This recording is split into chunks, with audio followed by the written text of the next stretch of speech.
Hello mga Marites! Naimbitahan ako ng nanang sa bagong bukas nilang factory outlet. Yes po, tama po yung narinig nyo, may physical store na po ang nanangs. Located po ito sa DS Reyes Building, Don Bonifacio, Pulong Maragol, Angeles City. Pagdating ko nga dito, nakausap ko agad yung owner na si Sir Mikey Gatbonton. Habang ang nandito ako, nakipagkwentuhan muna siya sa akin at sobrang nakaka-inspired yung kwento kung paano nga ba nag-umpisa yung nanangs. Sobrang nakaka-inspired si Sir Mike. Habang nagkukwento siya sa akin, mas lalo akong humahanga sa kanya. Alam nyo bang dati rin siyang empleyado? At bago nila inumpisa ng produktong nanangs, umpisa muna sila sa pagtitinda ng ice candy at yun ang Nice Ice Candy. Pinatikim nga nila sa akin tong Nice Ice Candy. Grabe, napakasarap, napakalinamnam, napaka-smooth. Pero Diyos ko, nung natikman ko to, tinanong ko agad magkano po yung distributor ng Nice Ice Candy. Paano ba naman kasi napakasarap talaga at walang halong katsarisan. Nung inumpisahan daw nila ang Nice Ice Candy, sobrang mabenta at napakalakas. Pero dahil nga nag-pandemic, naapektuhan yung negosyo nila. Sobrang nalungkot si na Sir Mike, hindi lang dahil sa negosyo nila, dahil maraming naapektuhang empleyado. Kaya dun sila nag-isip na maglabas sila ng bagong produkto at yun ay ang nanangs. Nag-umpisa lang sila sa classic original sisig hanggang sa yung mga customer na yung nagsasabi sa kanilang maglabas pa sila ng ibang product.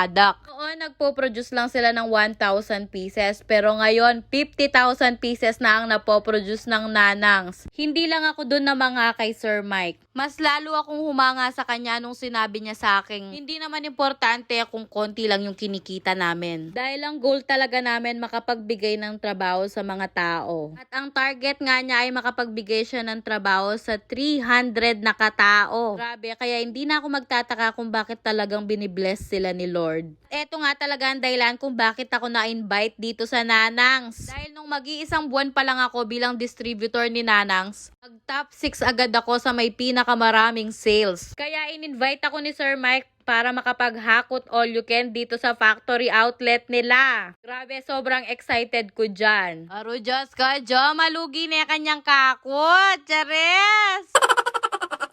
Bago nga nila ako binblindfold dyan, tinignan ko muna kung nasaan yung mga pwesto ng mga paborito kong product nila. Aro Diyos ko, mayari nakabalak kang Marites kanyan, sir! Matinik ko pa naman kareng makanini, Jo. Basta libre, Diyos ko! 30 seconds yung binigay na time sa akin dyan, kaya nakapwesto na agad ako. Game ka na ba? Okay, okay, napag!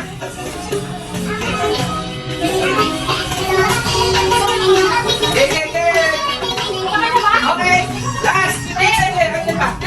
8, 7, 6, 5, yung katawan!